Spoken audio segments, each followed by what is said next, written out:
नमस्कार, बहुत स्वागत है आपका। विस्तार न्यूज देख रहे हैं आप और मैं हूं आपके साथ सुमित शर्मा। बुलेटिन की शुरुआत करेंगे बड़ी खबर के साथ जो मिल रही है राजधानी भोपाल से, जहां पर कांग्रेस अमरवाड़ा उपचुनाव को लेकर बहुत जल्द अपने प्रत्याशी का ऐलान कर सकती है। नाम लगभग तय माना जा रहा है। सूत्रों के हवाले से खबर है अमरवाड़ा उपचुनाव को लेकर कौन होगा प्रत्याशी, इसका ऐलान कांग्रेस पार्टी थोड़ी देर में कर सकती है। धीरेन्द्र शाह का नाम प्रत्याशी की दौड़ में सबसे आगे चल रहा है। नेताओं के बीच धीरेन्द्र शाह को लेकर सहमति बन गई है और आंचल कुंड दरबार के सेवक सुखराम दादा के बेटे हैं धीरेन्द्र शाह। आंचल कुंड दरबार का आदिवासी समाज में काफी प्रभाव है और हो सकता है कि यही वजह है कि कांग्रेस पार्टी धीरेन्द्र शाह के नाम पर चर्चा कर रही है, मुहर लगा सकती है। कुछ ही देर बाद कांग्रेस पार्टी अपने प्रत्याशी का नाम घोषित कर देगी अमरवाड़ा विधानसभा उपचुनाव को लेकर। बीजेपी ने कमलेश शाह को अपना प्रत्याशी यहां से बनाया, जो कि कांग्रेस पार्टी छोड़कर बीजेपी ज्वाइन किए थे। अब कांग्रेस के सामने चुनौती है कि कौन सा प्रत्याशी उतारा जाए कमलेश शाह के सामने। तो नाम सामने आया है धीरेन्द्र शाह का। धीरेन्द्र शाह कांग्रेस के प्रत्याशी अमरवाड़ा विधानसभा उपचुनाव को लेकर हो सकते हैं। थोड़ी देर बाद कांग्रेस अपने प्रत्याशी का ऐलान कर सकती है। मंथन हो चुका है और सहमति बन गई है। नेताओं के बीच सहमति बनी है धीरेन्द्र शाह के नाम को लेकर। इसी खबर पर अधिक जानकारी के लिए हम सीधे रुख करना चाहेंगे। हमारे सहयोगी अंचल शुक्ला हमारे साथ भोपाल से जुड़ गए लाइव। अंचल, धीरेन्द्र शाह का नाम सामने आया है और कहा जा रहा है कि सबसे आगे रेस में सबसे आगे धीरेन्द्र शाह चल रहे हैं। आखिर इसके पीछे की वजह क्या है? धीरेन्द्र शाह को लेकर पार्टी क्या सोच रही है, कांग्रेस क्या सोच रही है? सुमित, दूध की जली बिल्ली जो होती है वो छाछ भी फूंक फूंक पर पीती है। ये कहावत इस समय कांग्रेस के साथ एकदम चरितार्थ हो रही है। उसकी वजह ये है कि इंदौर लोकसभा चुनाव में जिस तरीके से अक्षय कांत ने कांग्रेस पार्टी से प्रत्याशी बनाए जाने के बाद अपना पर्चा वापस ले लिया था, उसी से सबक लेकर कांग्रेस अभी प्रत्याशी के नाम का ऐलान नहीं कर रही। लेकिन ऐसा बताया जा रहा, सूत्रों के हवाले से ही अभी ये खबर है जो कि कुछ हद तक पुष्ट भी मानी जा सकती है कि धीरेन्द्र शाह जो है वो किसी इतवारी बैंक में, कोऑपरेटिव बैंक में सेल्स में थे और उनने उससे इस्तीफा दे दिया। हालांकि इस्तीफे की कॉपी अभी सार्वजनिक नहीं हुई है, हो सकता है थोड़ी देर में वो अपने पास आ जाए। लेकिन ये तय माना जा रहा है कि धीरेन्द्र शास्त्री, 2-3 लोगों का नाम चल रहा है जिसमें धीरेन्द्र शास्त्री, कल देखिए सोशल मीडिया पर और तमाम मीडिया में एक दूसरा नाम चल रहा था और आज धीरेन्द्र शाह का नाम एकदम से निकल के आया। आदिवासी चेहरा है और आंचल धाम कुंड जो है, जो कि आदिवासी आस्था का केंद्र है और छिंदवाड़ा जिला चूंकि आदिवासी बाहुल्य है और जिसमें अमरवाड़ा सीट और जो अंचल है वो काफी प्रभावित करती है। चुनौती रही हमेशा से ही, कोई भी चुनाव हो, चाहे वो विधानसभा का चुनाव हो, लोकसभा का चुनाव हो, अपने प्रत्याशी के नाम का ऐलान करने में कांग्रेस पार्टी कहीं ना कहीं देर कर देती है। इसका खामियाजा कांग्रेस पार्टी को चुनाव में भुगतना पड़ता भी हमने देखा है। क्या आपको लगता है कि कांग्रेस पार्टी थोड़ी सी लेट यहां पर हो रही है प्रत्याशी के नाम के ऐलान में?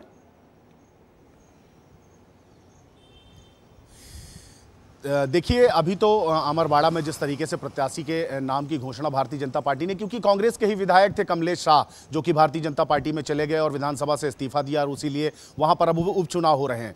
लेकिन कांग्रेस पार्टी के लिए वहां पर प्रत्याशी तलाशना निश्चित रूप से, क्योंकि उनके पार्टी का ही विधायक उनका दामन छोड़ के चला गया है, तो ये कहीं ना कहीं देखिए एक बड़ा चैलेंज है। और इंदौर कांड लोकसभा में जो हुआ वो अभी सबको याद ही है और कांग्रेस इससे सबक भी ले रही है। और मुझे ऐसा लगता है कि जिस तरीके से सूत्रों से खबर मिल रही है, कांग्रेस के लोगों से जो बात हुई है, कल छिंदवाड़ा का जो कांग्रेस प्रत्याशी होगा उसका नामांकन दाखिल किया जाएगा, सभा होगी और सारी चीजें होंगी। लेकिन मुझे ऐसा लग रहा है कि ये नाम भी जो है आधिकारिक तौर पे इसकी पुष्टि देर रात या कल सुबह ही कांग्रेस पार्टी करेगी। प्रत्याशी जो भी होगा तय किया जाएगा, उससे उसके संपर्क में होंगे कांग्रेस के वरिष्ठ लोग और उसे सूचना भी दी जा चुकी होगी और शायद इसीलिए वो अपने पद से जो है सरकारी नौकरी से इस्तीफा भी दे चुके हैं। ठीक है अंचल, सूत्रों का कहना है। ठीक है अंचल, बहुत धन्यवाद, बहुत शुक्रिया आपका जुड़ने के लिए, तमाम बातचीत के लिए आपका बहुत धन्यवाद। देखना होगा कि कब आधिकारिक पुष्टि होती है धीरेन्द्र शाह के नाम को लेकर अमरवाड़ा से कांग्रेस के प्रत्याशी के तौर पर। आगे बढ़ते हैं, अब बात करेंगे रायपुर की। छत्तीसगढ़ से खबर है, अनवर डेवर की मुश्किलें बढ़ी हैं। यूपी एसटीएफ का ट्रांजिट वारंट पर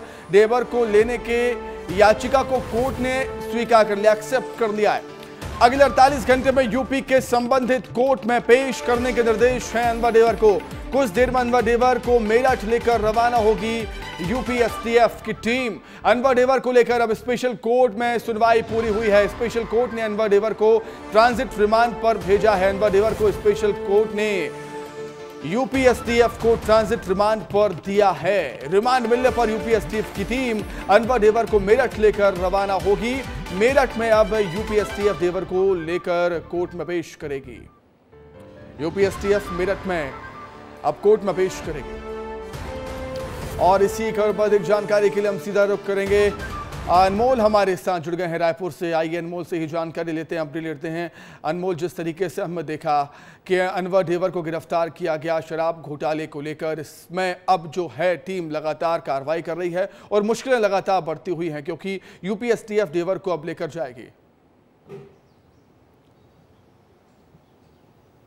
बिल्कुल सुमित, देखिए मुश्किलें बढ़ गई है अनवर डेवर की एक बार फिर से, क्योंकि देखिए लंबे समय से अनवर डेवर जो हैं वो जेल में थे शराब घोटाले मामले में, और जब वो कल केंद्रीय जेल से बाहर निकले तो उन्हें यूपी एसटीएफ ने गिरफ्तार कर लिया और इसके बाद आज यूपी एसटीएफ ने उन्हें रायपुर कोर्ट में पेश किया और अब जो है उनकी ट्रांजिट रिमांड भी जो है मिल चुकी है यूपी एसटीएफ को। और अब यूपी एसटीएफ जो है अनवर डेवर को यहाँ से अब यूपी ले जाने की तैयारी शुरू कर दी है। कुछ ही देर में जो है यूपी एसटीएफ जो है उन्हें यूपी ले जाएगी और मेरठ में उन्हें जो है इस मामले में जो है पेश किया जाएगा। देखिए पूरा मामला जो है नकली होलोग्राम, शराब का जो होलोग्राम होता है वो नकली बनाए जाने का मामला है, जिसमें इन्हें आरोपी बनाया गया है। वहां पर यूपी में इनके खिलाफ एफआईआर भी दर्ज है। तो ये पूरा मामला है और अब देखिए एक बहुत बड़ी कह सकते हैं कि घटना है ये, क्योंकि कल देर रात तक जो है सिविल लाइन में पुलिस बल की तैनाती हुई, क्योंकि कल अनवर डेवर को सिविल लाइन थाने में ही कल देर रात रखा गया और आज सुबह में जो है सीजेएम कोर्ट में आगे पेशी हुई, जहां पर कहा गया कि आप इससे स्पेशल कोर्ट में ले जाइए और वहां से जो है आगे की रिमांड ली जाएगी। तो अब देखिए अब इन्हें यूपी ले जाकर पूछताछ किया जाएगा और इस पूरे मामले में कई और भी पहलू सामने निकल कर आएंगे। मिलाकर अनवर डेवर की मुश्किलें बढ़ती हुई नजर आती हैं। अनमोल, बहुत धन्यवाद, बहुत शुक्रिया आपका जुड़ने के लिए, तमाम बातचीत के लिए। आगे बढ़ेंगे अब मध्य प्रदेश की रायसेन जिले की सोम डिस्टिलरी मामले में उप मुख्यमंत्री डिप्टी सीएम जगदीश देवड़ा ने बड़ा बयान दिया। जगदीश देवड़ा ने कहा कि जो भी दोषी होगा बख्शा नहीं जाएगा। उन्होंने आगे कहा कि कानून अपना काम कर रहा है। बता दें कि रायसेन के शराब भट्टी में बच्चों से शराब भरवाने का काम करवाया जा रहा था। राष्ट्रीय बाल अधिकार संरक्षण आयोग और बचपन बचाओ आंदोलन की टीम ने कार्रवाई की थी और इस दौरान शराब भट्टी में काम कर रहे 58 बाल मजदूरों को मुक्त करवाया था। बिल्कुल विभाग ने अपनी कार्रवाई की है, कानून अपना काम कर रहा है। अगर कोई भी गलती करेगा वो कानून के दायरे में आएगा, कोई बख्शा नहीं जाएगा, कोई किसी का पक्ष नहीं लेगा। मैं बहुत स्पष्ट कह रहा हूं कि जो गलती करेगा वो उसको कानून की कार्रवाई जो होना है वो पूरी हो। आगे बढ़ेंगे। मध्य प्रदेश की राजधानी भोपाल में लो फ्लोर बस संचालकों की हड़ताल पिछले 6 दिनों से जारी है। करीब 150 सिटी बसें नहीं चल रही हैं, बसों के पहिए थम गए। करीब 1.5 लाख लोग सड़कों पर खड़े होकर इन सिटी बसों का इंतजार कर रहे हैं। उसके बाद भी ना तो कोई कार्रवाई ऑपरेटर के खिलाफ हो रही है, ना ही ड्राइवर कंडक्टर अपनी हड़ताल खत्म कर रहे हैं। ड्राइवर कंडक्टर का आरोप है कि जब तक उनका पीएफ जमा नहीं होगा तब तक हड़ताल खत्म नहीं करेंगे। वहीं लोगों का कहना है कि हड़ताल पीएफ को लेकर नहीं, बल्कि वेतन अगर मिल रहा है तो पीएफ तो आज या कल ऑपरेटर को जमा करना ही होगा। भोपाल के 24 रूट पर कुल 368 बसें चलती हैं। ये बसें शहर के सभी एरिया को कवर करती हैं, जबकि एक दिन में 1.5 लाख से ज्यादा लोग इनसे सफर करते हैं। इनमें करीब 60,000 यात्री शामिल हैं। नौकरी पेशा के अलावा स्टूडेंट भी बसों से आना जाना करते हैं। तो कितनी बड़ी परेशानी है भोपाल वासियों के लिए, अंदाजा लगा सकते हैं आप। वहीं बात अब छत्तीसगढ़ पुलिस की भाषा बदलने जा रही है।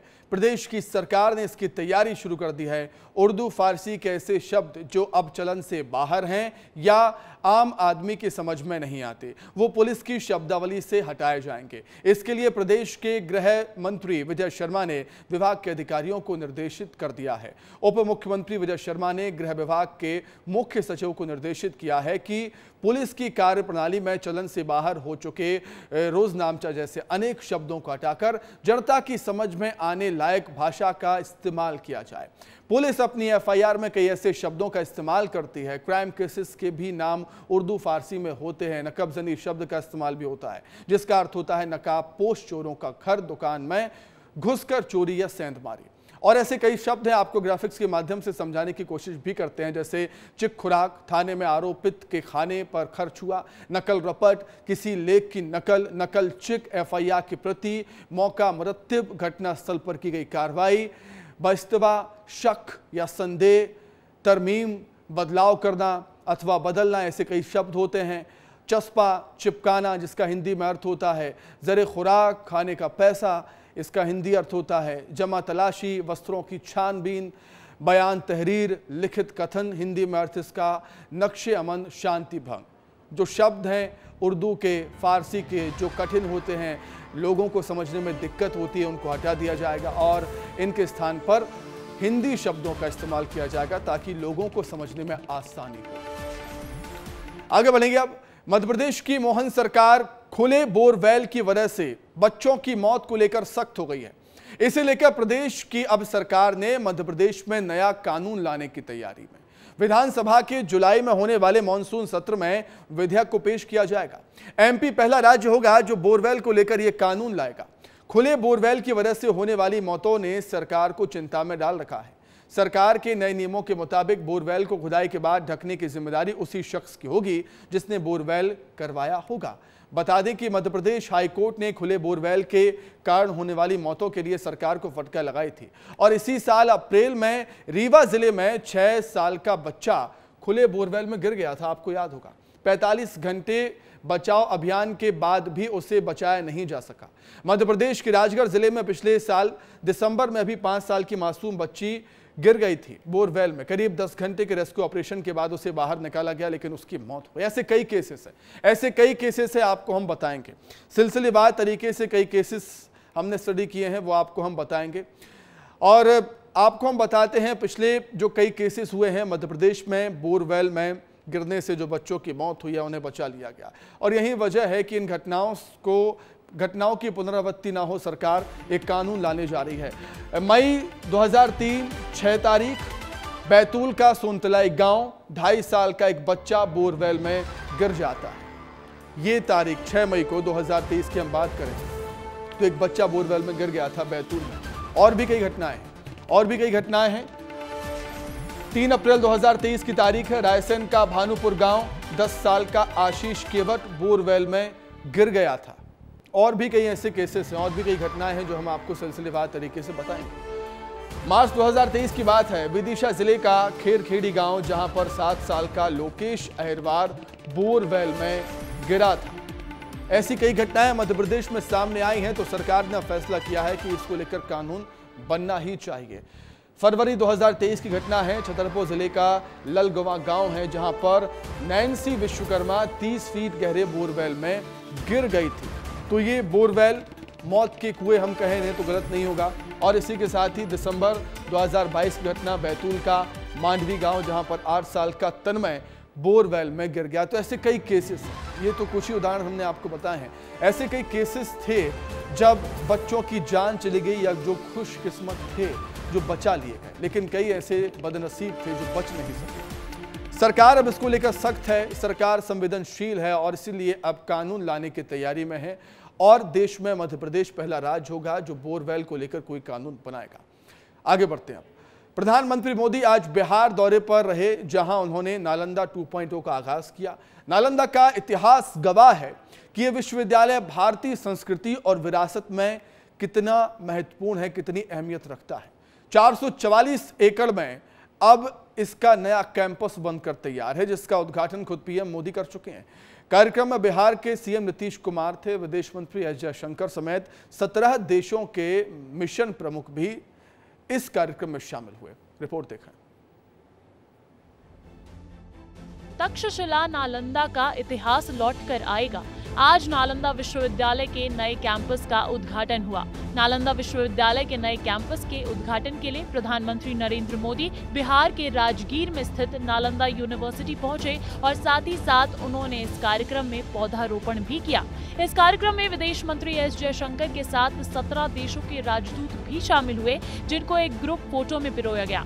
कार्यक्रम को संबोधित करते हुए पीएम ने नालंदा को मूल्य, मंत्र, गौरव और गाथा बताया।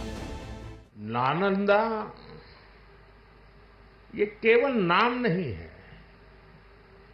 नालंदा एक पहचान है, एक सम्मान है, नालंदा एक मूल्य है, नालंदा एक मंत्र है, गौरव है, गाथा है।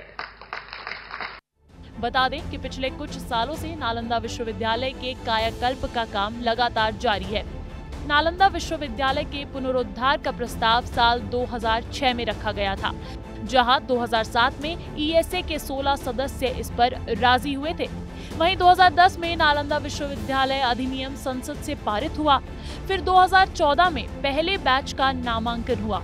2016 में संयुक्त राष्ट्र ने विरासत स्थल घोषित किया और फिर 2017 में विश्वविद्यालय कैंपस का निर्माण शुरू कर दिया गया और 2024 में 455 एकड़ में कैंपस बनकर तैयार हुआ। विश्वविद्यालय के नए कैंपस को लेकर भी पीएम ने अपने विचार साझा किए। नालंदा का नवजागरण, ये नया कैंपस विश्व को भारत के सामर्थ्य का परिचय देगा।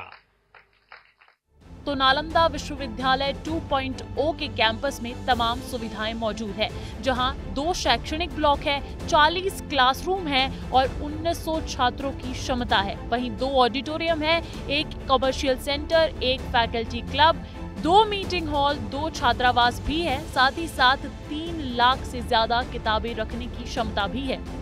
आज का दिन ऐतिहासिक है क्योंकि नालंदा यूनिवर्सिटी का इतिहास काफी पुराना है। लगभग 1600 साल पहले नालंदा यूनिवर्सिटी की स्थापना 5वीं सदी में हुई थी।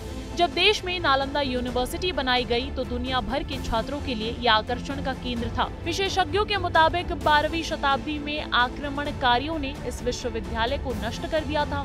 इससे पहले करीबन 800 साल पहले इस प्राचीन विद्यालय ने न जाने कितने छात्रों को शिक्षा दी है और अब विरासत को नया जीवनदान मिला है, जहां 8 शताब्दी बाद इतिहास रचा गया।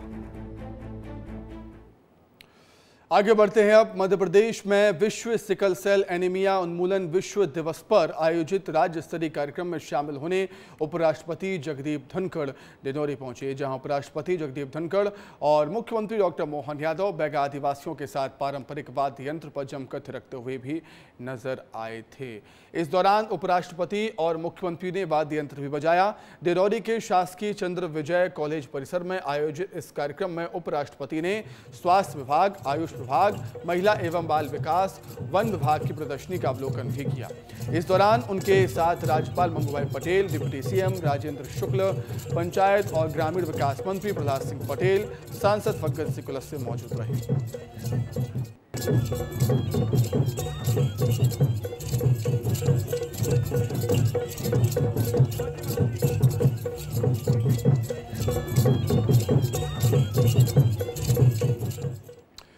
डिंडोरी में विश्व सिकल सेल एनीमिया उन्मूलन विश्व दिवस पर शासकीय चंद्र विजय कॉलेज परिसर में राज्य स्तरीय कार्यक्रम आयोजित किया गया। कार्यक्रम में शामिल होने के लिए उपराष्ट्रपति जगदीप धनखड़ डिंडोरी पहुंचे और इस दौरान सीएम डॉक्टर मोहन यादव ने उनका स्वागत किया, जहां उन्होंने पौधारोपण किया। इसके बाद उपराष्ट्रपति बैगा आदिवासियों के साथ पारंपरिक वाद्य यंत्र भी बजाते हुए नजर आए, थिरकते हुए नजर आए और विभागों की प्रदर्शनी का निरीक्षण भी किया। उन्होंने कहा कि भारतीय प्रजातंत्र में जनजाति का स्थान शरीर की रीढ़ की हड्डी के बराबर है।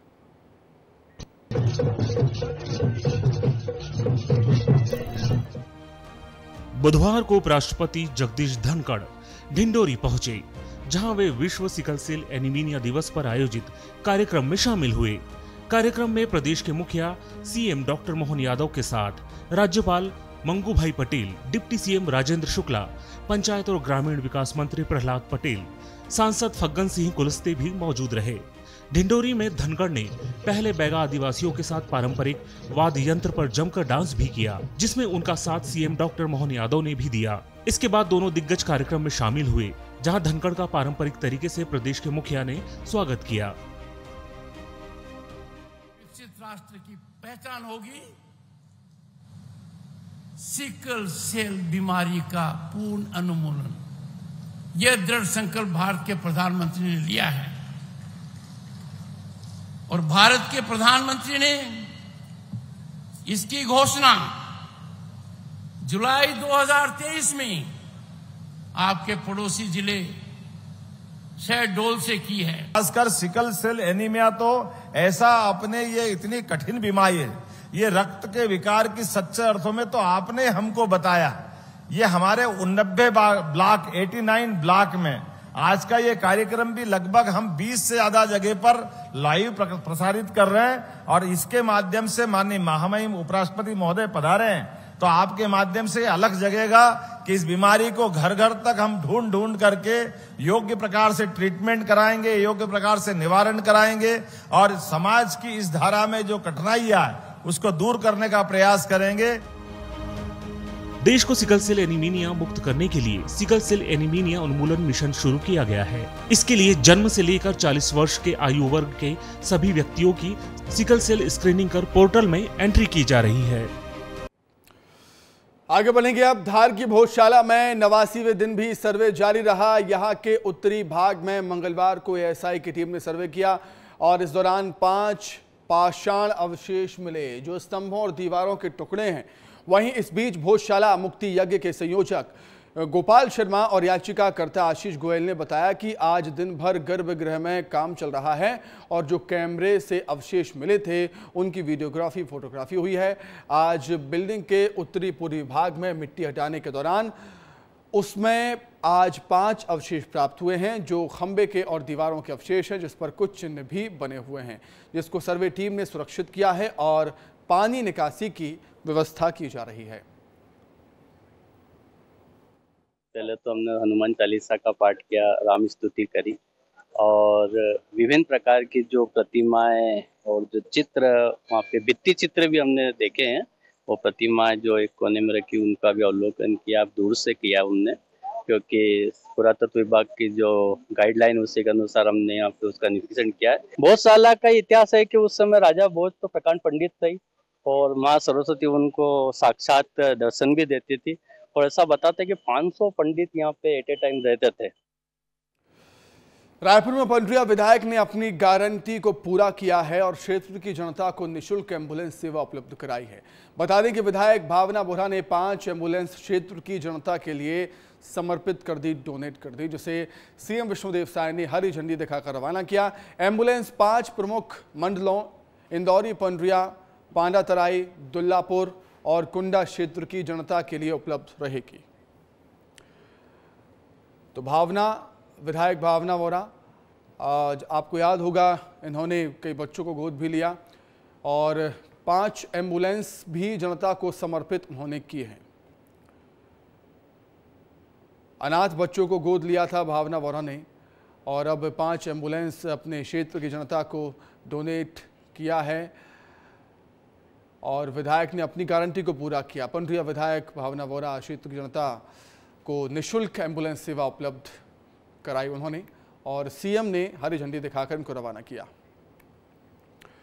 महंगाई के मॉनसून कनेक्शन पर बाजार का जो सूरत हाल है बहुत ही खराब है। वो कमजोर आवक के चलते सब्जियों की कीमतें इन दिनों आसमान पर हैं। लगातार टमाटर समेत तमाम सब्जियों के दाम बढ़ रहे हैं। विस्तार न्यूज ने सब्जियों की कीमत को लेकर पड़ताल की, बढ़ती कीमतों को लेकर जानने की कोशिश की कि आखिर आपके घर तक महंगी सब्जी क्यों पहुंच रही है। विस्तार न्यूज ने जब लोगों से इस पर बातचीत की, क्या कुछ कह रहे हैं लोग महंगाई को लेकर, सुनिए।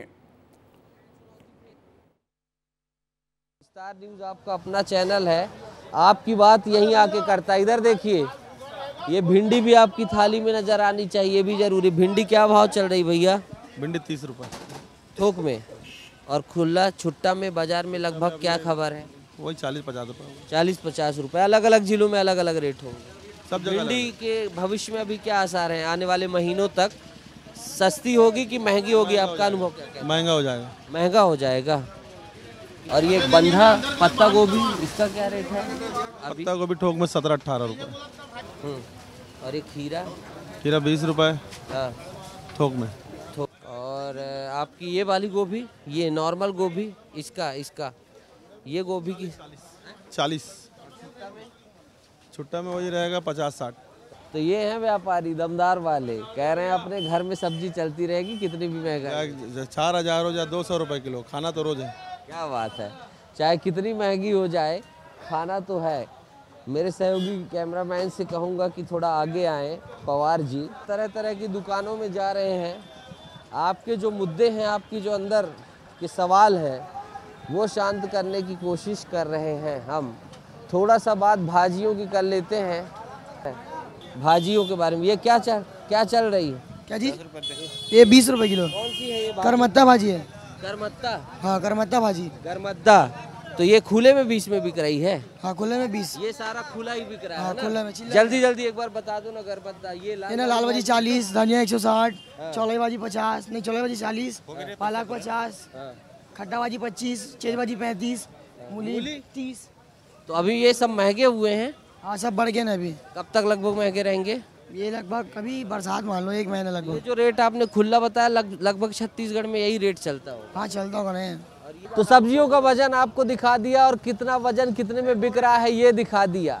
इस वजन से आपके जेब का वजन कितना बढ़ रहा है ये बताइएगा। इस वीडियो पर क्या कहना है ये बताइएगा। और सब कुछ विस्तार से देखने के लिए आपका अपना चैनल विस्तार न्यूज देखते रहिएगा। कैमरामैन अखिलेश पवार के साथ नितेश गर्ग, विस्तार न्यूज। तो केवल छत्तीसगढ़ ही नहीं, मध्य प्रदेश में भी सूरत यही हाल है। मौसम का असर सब्जियों पर भी देखने को मिल रहा है। तेज़ गर्मी और बेमौसम बारिश की वजह से सब्जी की फसलें ख़राब होने की वजह से दाम बढ़ गए हैं। इंदौर में सब्जियों के भाव लगभग दोगुने हो चुके हैं। वहीं ईद की छुट्टियां होने की वजह से आवक कम होना भी सब्जियों का दाम बढ़ने की वजह बताया जा रहा है। विशेष तौर पर टमाटर, इसका खासा असर देखने को मिल रहा है टमाटर पर। 2 दिन पहले तक टमाटर का दाम 100 रुपये किलो तक पहुंच गया था।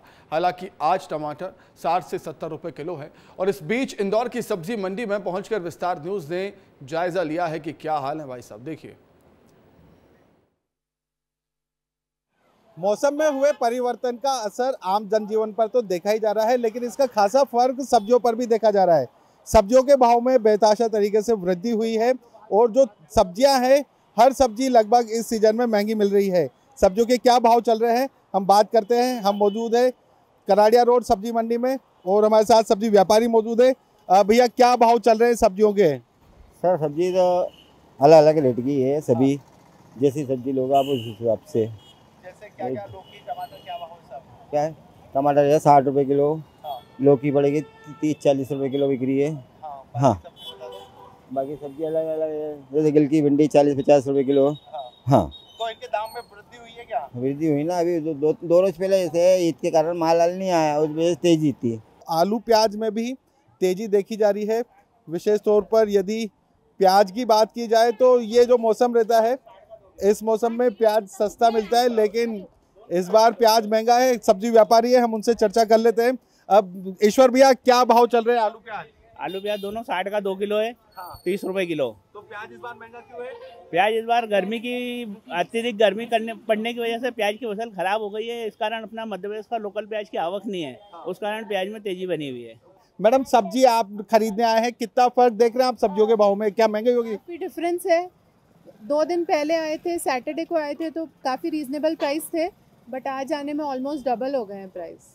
सप्लाई अगर प्रॉपर हो पाए, बारिश एक ही बार आई है, अभी बारिश में बढ़ता है बट अभी बारिश भी नहीं बढ़ी है। अगर बारिश के टाइम पे भी सप्लाई ट्रांसपोर्टेशन से प्रॉपर हो तो शायद मैनेज कर सकते। तो देखिए जो लोग हैं वो भी मानते हैं कि खासा फर्क पड़ा है सब्जियों के भाव में, यहाँ तक कि लगभग 2 गुने भाव होने की बात भी कही जा रही है। तो जिस तरह से सप्लाई है, यदि उसे प्रॉपर कंट्रोल किया जाए तो शायद ये भाव भी कंट्रोल हो सकते हैं, ऐसा ग्राहकों का कहना है। पुनीत विजयवर्गीय, विस्तार न्यूज, इंदौर। तो भीषण गर्मी से ज़रूर लोगों को राहत मिली है थोड़ी सी, लेकिन बाजार में इस गर्मी का असर ज़रूर देखने को मिल रहा है। जबलपुर में अभी सब्जियों के दाम आसमान छूने लगे हैं। खास तौर पर किचन की शान बढ़ाने वाला टमाटर भी आम आदमी की पहुंच से दूर हो गया है। टमाटर के दाम 80 से 100 रुपये किलो तक पहुंच गए। थोक मंडी में 60 से 70 रुपये किलो टमाटर बिक रहा है, जिसकी वजह से लोगों ने अब टमाटर लेना ही बंद कर दिया। वहीं इतने महंगे टमाटर होने के बावजूद भी टमाटर की क्वालिटी बेहद घटिया है। और इतना ही नहीं, बाजार में मिलने वाली बाकी सब्जियां भी 60 से 80 रुपये किलो तक बिक रही हैं। मध्य प्रदेश में मानसून की आहट से भीषण गर्मी से जरूर थोड़ी सी राहत मिली है, लेकिन महंगाई का असर अब बाजार में देखने को मिल रहा है और सबसे ज्यादा असर हो रहा है सब्जियों पर। क्योंकि भीषण गर्मी के चलते सब्जी की फसलें काफी ज्यादा प्रभावित हुई हैं, जिसकी वजह से बाजार में हर एक सब्जी के दाम जो है आसमान छू रहे हैं। लेकिन सबसे हम खास बात करेंगे टमाटर की। जो टमाटर हर एक थाली का जायजा बढ़ाता है, हर एक किचन की शान होता है, लेकिन इस समय टमाटर खरीदना आम आदमी के बस की बात नहीं है, क्योंकि जिस निवाड़गंज मंडी में मैं खड़ा हूं, ये सबसे पुरानी और सबसे बड़ी मंडी है। यहाँ हम दाम पूछते हैं, क्या भाव बिक रहे हैं भाई साहब टमाटर? 60 रुपए किलो। 60 रुपए किलो। क्यों कितने महंगे हो गए? वो ऊपर से तेज आ रहा है, यहाँ सड़ने खराब होने फेंक रहा है, गर्मी तेज होने के कारण सड़ रहा फेंक रहा है, तो उसके कारण रेट बढ़ गया है। अभी राहत मिलने की उम्मीद है? कोई उम्मीद नहीं, 2 महीने कोई उम्मीद नहीं है। और 100 रुपये 120 रुपये भी जाएगा। भैया कितना लेने आए थे, तो कितना खरीद पाए? भैया लेने आए थे कम से कम 2 किलो, लेके जा रहे हैं आधा किलो। क्या रेट मिला? भैया 60 रुपए किलो दे रहे हैं। ये लीजिए भैया 20। अच्छा, ये रेट तो हमने मंडी के देखे हैं, अगर हम बाहर जाते हैं थोड़े खुले में तो और 80-100 रुपए किलो। हम रहते हैं भैया लाल माटी में, लाल माटी में रेट चल रहा है 100 रुपए 80 रुपए किलो। क्या लेने आए हैं आप? सब्जी। क्या स्थिति है दाम की? बहुत महंगी है। क्या भाव बिक रही है? सब डबल रेट में है। सब डबल रेट। हाँ। बजट बिगड़ गया? पूरा बिगड़ गया। क्या लेके जा रहे हैं आप? थोड़ा सा आम धनिया। आम और धनिया से काम हो जाएगा आज? अरे नहीं, सब्जी और ले ली है। बिल्कुल बिल्कुल। हाँ, लेकिन असर है महंगाई का बहुत ज्यादा है। क्या स्थिति है भाई साहब इस समय सब्जी के दामों की? सब्जी के दामों में लगभग सभी चीज़ों में इजाफा है। सामान्यतः टमाटर जो है 60 रुपये किलो, 50 रुपये किलो, लौकी 30-40 रुपये किलो है, घुइयाँ 40 रुपये किलो है, टिंडा जैसी चीज़ 80 रुपये किलो बिक रही है। असर दिख रहा है बजट का? बहुत असर है। कहाँ 20 रुपए किलो, कहाँ आलू रहता रहा 40 रुपए किलो, प्याज हो गई 40 रुपए किलो, आलू हो गया। बिल्कुल, यानी कि सबसे जरूरत की चीज है हर एक किचन की, आलू प्याज, वो भी जबलपुर में 40 से 50 रुपए किलो बिक रहे हैं। तो निश्चित तौर पर हम देख सकते हैं कि जिस तरह का मौसम बिगड़ा, जिस तरह भीषण गर्मी पड़ी, फिर उसके बाद उत्पादन प्रभावित हुआ, तो निश्चित तौर पर जैसा व्यापारियों का कहना है कि अभी तो ये शुरुआत है, आने वाले 1 से 2 महीनों में भी हर एक सब्जी के दाम आसमान छुएंगे। यानी कि फिलहाल आम आदमी की मुश्किलें खत्म नहीं होंगी। कैमरामैन नवीन के साथ दुर्गेश कुमार, विस्तार न्यूज। तो टमाटर, मिर्ची के अलावा सभी सब्जियों के दाम दोगुने हो चुके हैं और यही कारण है कि आम लोगों के घर का बजट पूरी तरह से बिगड़ गया है। जो लोग मंडी में 1 या 2 किलो सब्जी लेने के लिए आ रहे हैं, उन्हें सिर्फ आधा किलो सब्जियों में ही काम चलाना पड़ रहा है। लेकिन लोगों का कहना है कि सब्जियों के दाम लगातार तेजी से बढ़ते ही जा रहे हैं। मिर्च, टमाटर, आलू के साथ साथ सभी हरी सब्जियां महंगी हो गई हैं, दोगुने दाम तक पहुंच गई हैं। लगातार सब्जियों के दाम आसमान छू रहे हैं। हालात ये है कि सब्जियों ने घर का पूरी तरह से बजट बिगाड़ दिया है, क्योंकि अधिकतर सब्जियों के दाम दोगुने हो चुके हैं। आप देख सकते हैं कि तमाम ऐसी सब्जियां हैं जो गर्मियों में लगातार उनके दाम तेजी से बढ़ रहे हैं और यही वजह है कि जो लोग सब्जियां खरीद रहे हैं उनके घर का बजट पूरी तरह से बिगड़ चुका है। कुछ लोग भी हमारे साथ मौजूद हैं, उनसे बात कर लेते हैं। सर, लगातार सब्जियों के दाम बढ़ रहे हैं, क्या कितना अंतर देख रहे हैं? नहीं, तो अंतर तो मौसम के हिसाब से रहता ही है। अभी मई जून आई है, अब बरसात शुरू होने वाली है। बिल्कुल, देखिए जो सब्जियों के दाम हैं उनसे बात कर लेते हैं पहले दुकानदार से। सब्जियों के दाम चल रहे हैं, लौकी 60 रुपये किलो हो गई है, अरबी 60 रुपये किलो है, टिंडे 80 रुपये किलो है, करेले 80 रुपये किलो है, बड़े बैगन 60 रुपये किलो है, गोभी 80 रुपये किलो है। अभी 1 महीने पहले सब्जियाँ आधे भाव थी, सब रेट मत देते सब्जियाँ। तो ग्राहकों पर भी अंतर पड़ा होगा? क्यों नहीं पड़ा होगा, तब दुकानदार को फर्क पड़ रहा है तो ग्राहकों को भी फर्क पड़ेगा ना। कितने ग्राहकों की कमी है? कम से कम 50% ग्राहक चल रहे हैं। अभी 100 में से 50% ग्राहक आ रहे हैं जिनको सब्जियाँ महंगी लगती हैं, वो सोचते हैं खाएं क्या नहीं खाएं। क्या वजह है?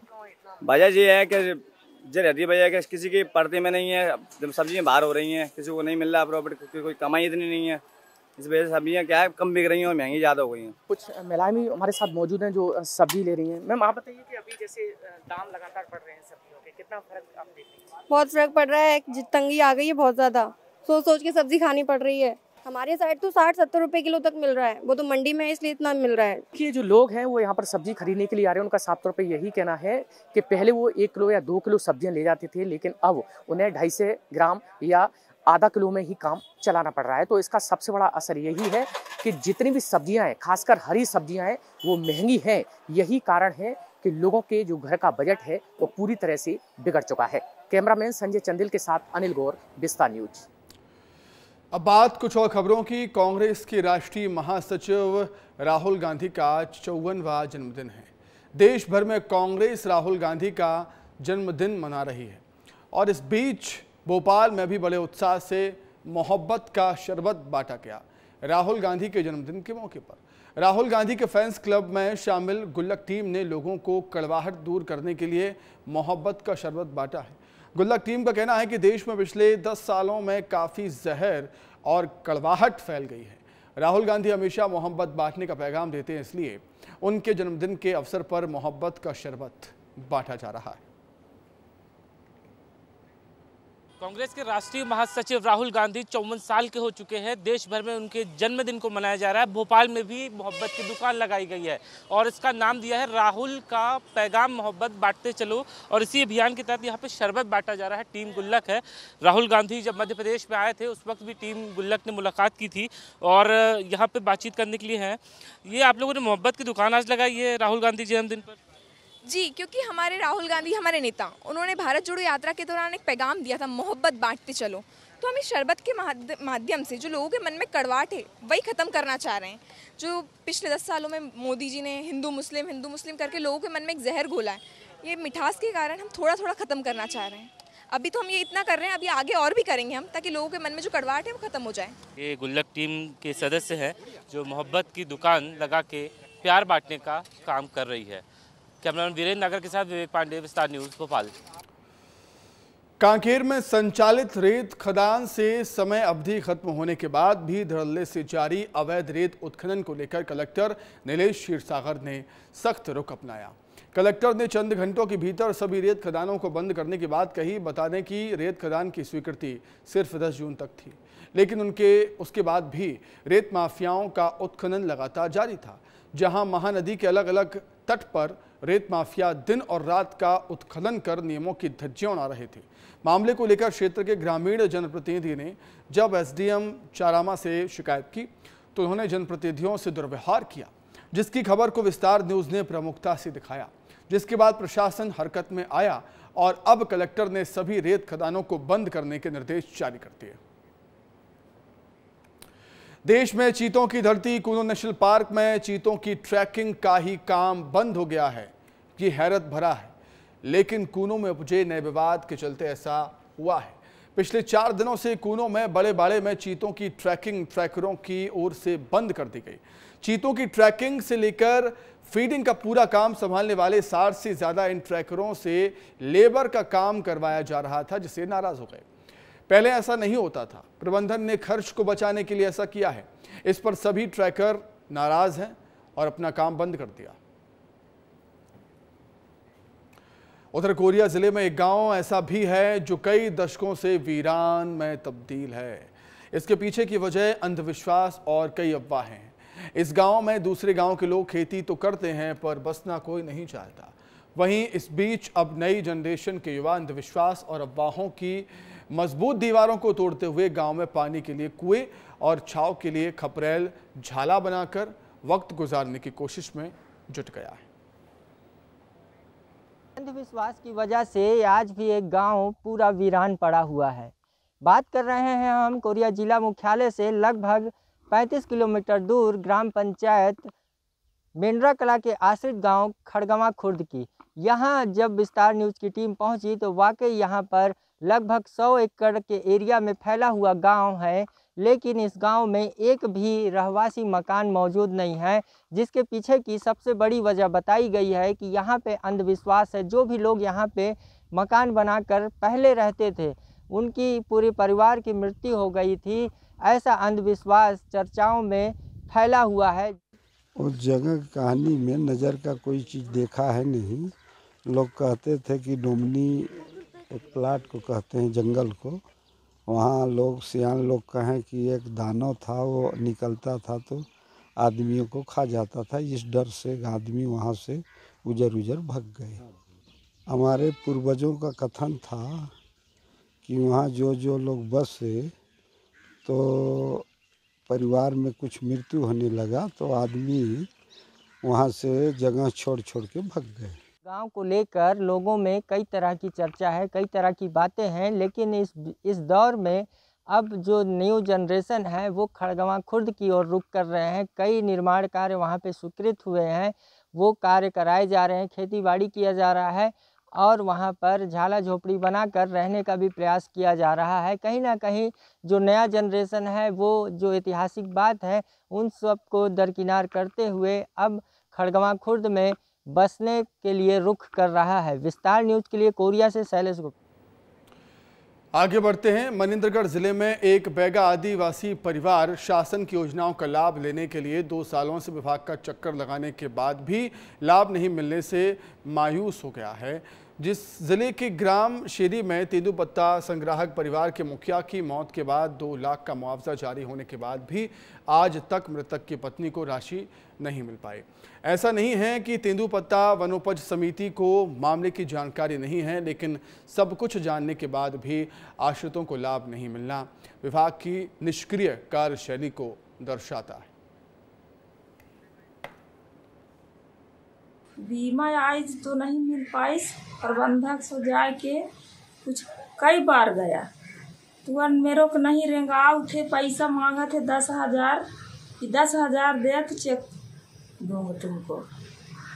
मैं परेशान हो गई हूँ इतना दिन से कि हो गया आज तुम्हारे खाता में डाली, कल डाली, परसों डाली, नहीं डाल पाता है। जब से वहाँ से कागज आए है तब तो मैं रेंगता हूँ प्रबंधक के पास, और घर में जा चुके हैं। और वहाँ से पैसा आया एक बार, लेकिन छोटा खाता की वजह से वापस चला गया। फिर बड़ा खाता करके फिर भेजे हैं। छोटा खाता पहले 2 लाख से मतलब 50,000 से ऊपर नहीं ले रहा था खाता, वापस हो गया पैसा। फिर बड़ा खाता करके भेजे हैं उनका। हाँ समय हो गया है 2 साल लगभग। प्रधानमंत्री नरेंद्र मोदी ने पीएम किसान निधि जारी कर दी है और इस मौके पर चित्रकूट के मझगवा में कृषि विज्ञान केंद्र में कार्यक्रम का आयोजन किया गया। कार्यक्रम में केंद्रीय विदेश राज्य मंत्री कीर्तिवर्धन सिंह शामिल हुए और इस दौरान राज्य मंत्री ने लोगों को संबोधित करते हुए कहा कि जब तक हमारे गांव का किसान मजबूत नहीं होगा तब तक ना तो गांव मजबूत होगा ना ही देश मजबूत होगा। 2014 के पहले तक किसानों को तमाम चीज़ों के लिए जैसे खाद, बीज, डीजल के लिए भटकना पड़ता था, लेकिन इसके बाद ऐसी योजनाएं बनाई गईं जिससे कि किसानों को इन सब के लिए भटकना ना पड़े। कार्यक्रम में विधायक समेत कई नेता मौजूद रहे। हमेशा बहुत ही अहम भूमिका रही है और उनका समाज में एक विशेष स्थान रहा है। आपको जो हमारी सखियां हैं उनको जो आधुनिक तकनीक है कृषि में, उसमें उनको प्रशिक्षण दिया गया है और उसके तहत तो हमारे गांव के किसानों को नए नए तकनीकों के बारे में बता सकेंगी। अपने परिवार में जो ज़्यादातर उनके किसान परिवार हैं उसमें नई तकनीक का इजहार हो सकेगा, तो इस तरह से हमारे कृषि का उत्पादन बढ़ेगा। ये बहुत अच्छी पहल है माननीय प्रधानमंत्री जी की, बहुत अच्छी सोच है। उसमें आप जो हमारी किसान सखियाँ, जो कृषि सखियाँ हैं, उनको भी कुछ ना कुछ उनको आय बढ़ेगी। तो इस सोच के साथ कृषि सखी का हम लोग योजना का शुभारंभ किया गया है। बिलासपुर से बड़ी खबर है। सराफा कारोबारी की दुकान के सामने से चोरी हुए हैं जेवरात से भरा बैग। लूट कर बदमाश भाग गए। बाइक सवार लुटेरों ने वारदात को अंजाम दिया और सीसीटीवी फुटेज को खंगालने में पुलिस जुटी हुई है। सरकंडा थाना क्षेत्र का ये पूरा मामला बताया जा रहा है। तो बिलासपुर से खबर है जहां सराफा कारोबारी की दुकान के सामने से चोरी हुई है। जेवरात से भरा बैग लूटकर बदमाश वहां से फरार हो गए। बाइक पर सवार होकर लुटेरे आए हुए थे जिन्होंने जेवरात से भरा बैग लूट लिया, वारदात को अंजाम दिया और सीसीटीवी फुटेज खंगाले जा रहे हैं। पुलिस सीसीटीवी के आधार पर मामले की जांच कर रही है और आरोपियों की तलाश कर रही है। सरकंडा थाना क्षेत्र का ये पूरा मामला। दिल्ली में बढ़ते जल संकट ने व्यवस्थाओं को हिलाकर रख दिया। तेज हीट वेव और तापमान ने पानी की मांग बढ़ा दी, डिमांड बढ़ा दी। हालात इतने बिगड़ चुके हैं कि टैंकर भी पर्याप्त पानी की आपूर्ति नहीं कर पा रहे हैं, जिसके चलते लोगों को भारी परेशानी का सामना करना पड़ रहा है। कुछ लोग तो पानी की कमी के चलते अपने अपनी गांव वापस चले गए। आरटीओ स्थित संजय अमर कॉलोनी में तो टैंकर भी नहीं पहुंच पाया। यहां के लोगों का कहना है कि पानी की कमी ने जीना मुहाल कर दिया है। लुधियाना दिल्ली में भी पानी का संकट आ गया है और प्रभावित इलाकों में Bengali market, Ashok road, Harichand Mathur lane, Purana Qila road, Babar road, Barakhamba, KG Marg, Firoz Shah मार्ग, कैनिंग लेन, पानी की आपूर्ति करीब 40% कम हो गई है यहाँ पर। उधर मध्य प्रदेश के सीएम डॉक्टर मोहन यादव सत्ता की कमान संभालने के बाद एक्शन मोड में हैं और एक तरफ जहां सीएम प्रदेश की जनता को विकास की सौगात दे रहे हैं, तो वहीं दूसरी तरफ मुख्यमंत्री ने इंदिरा गांधी पेंशन स्कीम को बंद करने का आदेश जारी कर दिया। सीएम के इस फैसले से प्रदेश के 56 लाख से ज्यादा पेंशन धारकों को बड़ा तगड़ा झटका लगा है। बता दें कि बुजुर्गों को हर माह 600 रुपये की पेंशन दी जाती है ताकि वो अपना गुजारा कर सकें। ऐसे में सीएम मोहन ने सालों से चल रही पेंशन को बंद करने के आदेश जारी किए। तो बुजुर्गों की पेंशन पर रोक लगाने का आदेश जारी हुआ है। सरकार ने बुजुर्गों को तगड़ा झटका दिया है और जो रुपये मिलते थे 56 लाख से ज़्यादा पेंशन धारकों को ये तगड़ा झटका है। मुख्यमंत्री ने इंदिरा गांधी पेंशन स्कीम को बंद करने के आदेश जारी कर दिए और सीएम के इस फैसले से प्रदेश के 56 लाख से ज़्यादा पेंशन धारकों को तगड़ा झटका लगा है। बुजुर्गों को हर माह 600 रुपये की पेंशन दी जाती है ताकि उन्हें सहायता मिल सके, गुजारा वो कर सकें। ऐसे में सीएम मोहन यादव ने सालों से चल रही पेंशन को बंद करने के आदेश जारी किए और उन बुजुर्गों को तगड़ा झटका जिन्हें पेंशन मिला करती थी इसके तहत। बड़ी खबर ग्वालियर से है। कोल्ड ड्रिंक्स के नाम पर पिला रहे हैं केमिकल का जहर। नकली कोल्ड ड्रिंक्स बनाने वाली फैक्ट्री पर छापा मारा गया।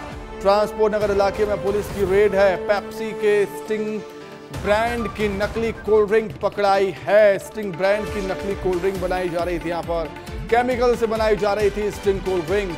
नकली स्टिंग कोल्ड ड्रिंक की 20,000 पैक्ड बॉटल्स मिली हैं। पेप्सी कंपनी की शिकायत के बाद कार्रवाई हुई। सीएसपी और बाहोड़ापुर थाना पुलिस कार्रवाई कर रही है। अभी नाम से रजिस्टर्ड कंपनी में बन रही थी नकली कोल्ड ड्रिंक्स। बड़ी खबर, कोल्ड ड्रिंक के नाम पर जहर पिला रहे हैं कई जो ठग हैं, गोरख धंधा करते हैं ऐसे। अधिक जानकारी के लिए हम बातचीत करेंगे। अनिल हमारे साथ जुड़े हुए हैं। अनिल, कैसे मामले का खुलासा हुआ है? एक गंभीर विषय है क्योंकि ये लोगों की सेहत से जुड़ा हुआ है। बिल्कुल, देखिए सुमित, सही कहा आपने कि ये कोल्ड ड्रिंक के नाम पर जहर पिला रहे हैं और केमिकल का जहर। इससे आप अंदाजा लगा सकते हैं कि गर्मियों के समय खासकर इसका सबसे ज्यादा उपयोग बच्चे करते हैं और ऐसे में ये केमिकल का जहर बच्चे के स्वास्थ्य पर कितना असर पड़ेगा। ये नकली कोल्ड ड्रिंक्स बनाने वाली फैक्ट्री पर रेड पुलिस ने मारी है और ये ट्रांसपोर्ट नगर इलाके में ये चल रही थी फैक्ट्री। सबसे खास बात यह है कि ये पेप्सी के स्टिंग ब्रांड की नकली कोल्ड ड्रिंक यहाँ पर बनाई जा रही थी, जिसको पुलिस ने पकड़ा है। और स्टिंग ब्रांड की ये नकली कोल्ड ड्रिंक लगातार शहर के आसपास के जो एरिया है वहां पर इसकी सप्लाई की जा रही थी। उसके बाद जब पुलिस को इसकी शिकायत मिली तो खुद पुलिस अधीक्षक के साथ साथ तमाम पुलिस के अधिकारी वहां पर पहुंचे तो नकली स्टिंग कोल्ड ड्रिंक की 20,000 पैक्स वहां पर बोतल मिली हैं। तो एक बड़ी, कह सकते हैं बड़ी खेप यहां पर पुलिस के द्वारा पकड़ी गई है, जो लगातार जो कोल्ड ड्रिंक के नाम पर जहर पिला रहे थे। अनिल, बिल्कुल निश्चित तौर पर, और ये तो काफ़ी समय से संचालित भी होती रही होगी, कई सालों से संचालित हो रही थी। पुलिस की नाक के नीचे ये सब चल रहा था, गोरख धंधा हम इसे कहेंगे। तो कहीं ना कहीं पुलिस की कार्यशैली पर भी सवाल खड़े होंगे। कई सालों से चल रही ये फैक्ट्री जिसमें नकली कोल्ड ड्रिंक्स बन रही है, अब तक पुलिस को पता ही नहीं था। बिल्कुल, देखिए ये कई सालों से ये फैक्ट्री चल रही थी और खास बात ये है कि हर साल गर्मियों में इसी तरह सप्लाई करते हैं शहर के साथ साथ पूरे मध्य प्रदेश में और अलग अलग इलाकों में, जहां पर ये पेप्सी कंपनी के नाम से ही ये नकली ब्रांड बना रहे थे। और जब इस बात की जानकारी खुद पेप्सी कंपनी को मिली तो इसकी शिकायत उन्होंने पुलिस से की और उसके बाद सीएसपी और बड़ापुर थाना पुलिस वहां पर पहुंची और उसके बाद ये कार्रवाई की है। तो कहीं ना कहीं अब सवाल यही उठ रहे हैं कि लगातार ये पिछले कई सालों से संचालित हो रही थी। पुलिस को इस बात की पुलिस और प्रशासन को इस बात की जानकारी नहीं मिली, बल्कि पेप्सी कंपनी ने खुद इसकी शिकायत यहाँ के स्थानीय प्रशासन को की। उसके बाद यहाँ पर स्थानीय प्रशासन जागा, उसके बाद ये कार्रवाई की है। सुमित, ठीक है अनिल, बहुत धन्यवाद आपका जुड़ने के लिए, तमाम बातचीत के लिए बहुत शुक्रिया। अब आगे बढ़ते हैं। 1 लाख से अधिक लोगों को अपात्र बताकर पेंशन बंद करने के मामले में विभागीय मंत्री नारायण सिंह कुशवाहा का बयान सामने आया है। सामाजिक न्याय और दिव्यांगजन कल्याण मंत्री नारायण सिंह कुशवाहा बोले हैं कि जो लोग अपात्र घोषित किए गए हैं, अगर वो पात्र हैं तो दोबारा अपना KYC करवाकर अपना नाम जुड़वा सकते हैं। प्रमाण पत्र और दस्तावेजों का सत्यापन कराकर दोबारा नाम जुड़वा सकते हैं वो लोग। सुनिए। मध्य प्रदेश सरकार के द्वारा किसी भी तरह की पेंशन कोई बंद नहीं की गई है। ये नियमित प्रक्रिया रहती है KYC की।